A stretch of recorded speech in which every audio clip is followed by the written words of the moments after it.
Deeptika Laurent is here now for a look through the day's papers. Hey, Deepti. Hi, Alison. Deepti, you are starting with a flurry of reactions today about the death of a seasoned Al Jazeera journalist in the West Bank. That's right. The American Palestinian Al Jazeera journalist Shireen Abu Akleh was killed yesterday while covering an Israeli raid in Jenin in the West Bank. Palestinian forces are blaming the Israeli army for her assassination.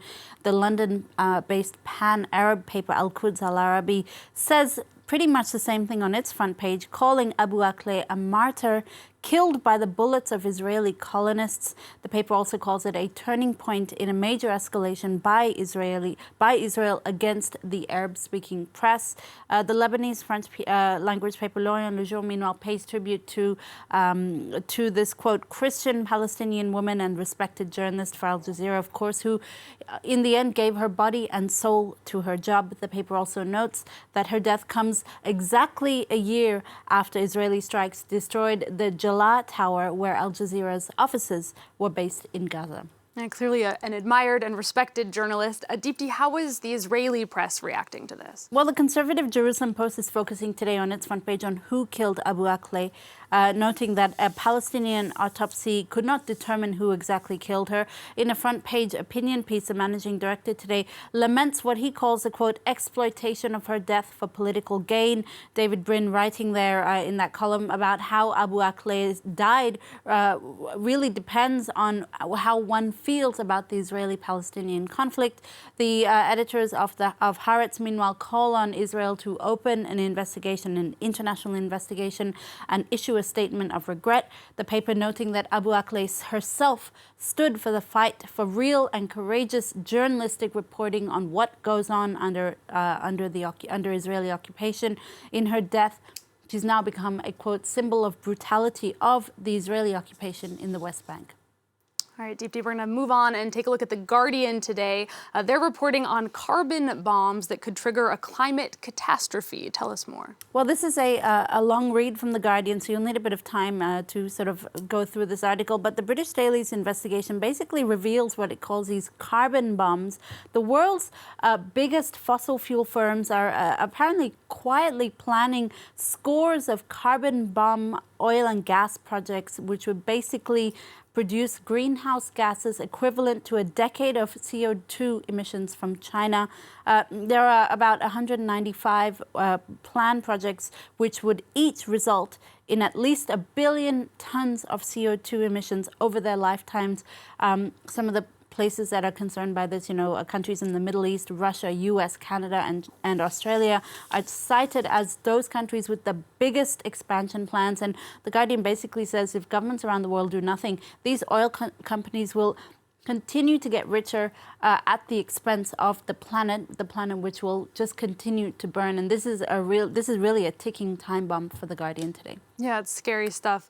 Deepti, the U.S. is also facing another crisis on its home front. The Center for Disease Control and Prevention announced a new record in the number of drug overdose deaths in 2021. Over 107,000 Americans died from drug ODs in 2021. That's an increase of 15% from 2020.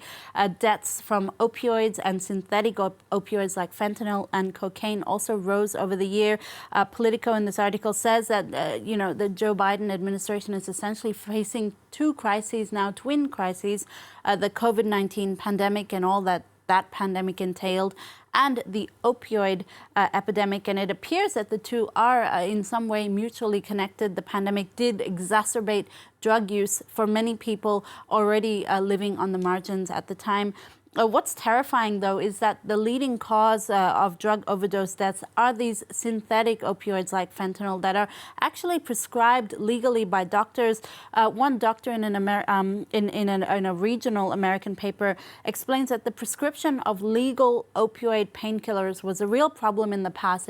Doctors are basically handing them out, and that's sort of what created this opioid epidemic. But by trying to limit prescriptions or cut off patients entirely, it led to black market versions of these drugs flooding society, which is a major contributing factor for these drug overdose death statistics we're seeing today, an epidemic that's killed over 1 million people, Alison, in the past 20 years. All right, Deepti, we're going to end on a more uplifting story about an incredible landing. This is a passenger in Florida who had to land his small plane after the pilot became incapacitated. Yeah, it's an incredible story. A 9-seater Cessna small plane was on the way back from the Bahamas yesterday when the pilot told his passengers he wasn't feeling too well. He then appears to have fallen on the air controls, at least according to the Palm Beach Post, causing the plane to nosedive. One of the passengers then grabbed the controls. Despite never having flown an airplane before, he called air traffic control. He said to them, quote, "I have a serious situation here and I have no idea how to fly an airplane." The air traffic controller, as luck would have it, was also a flight instructor himself. So he happened to help the passenger land the plane on its first attempt at Palm Beach International Airport. To give you an idea, it takes hours and hours of classes and practice to fly even a small plane. So landing it on a first attempt safely is nothing short of a miracle. You can read all about it in the Palm Beach Post today. God, it's amazing. Props to him and props to that incredible flight controller who also saved the day. Deepti, thank you so much for today's press review. That was Deepti Laurent. Time now for us to take a quick break on the program, but stay with us. Live from Paris, it continues.